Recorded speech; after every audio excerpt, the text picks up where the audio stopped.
Two administrative districts of this number, 244 service stations are in operation in the region. At a one-day sensitization program for journalists, the head of planning at the MPA, Mr. Dominic Abwaji, explained the MPA's role in fuel supply, monitoring and putting effective measures in place for safety of the products in Ghana. He said to prevent any challenge with fuel supply, the MPA has introduced an enforcement of an exclusive zone policy to make this work. That area where you have the offshore port facility is supposed to be what you call an exclusion zone.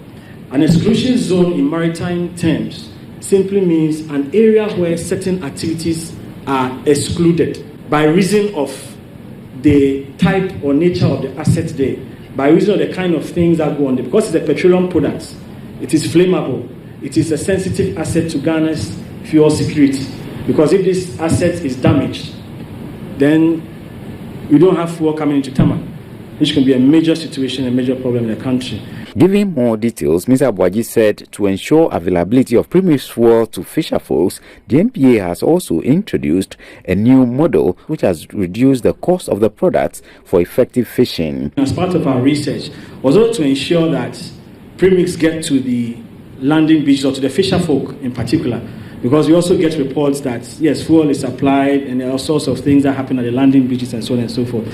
So I know governments, through the Ministry of Fisheries, have embarked on a project to come up with retail outlets for various landing beach communities.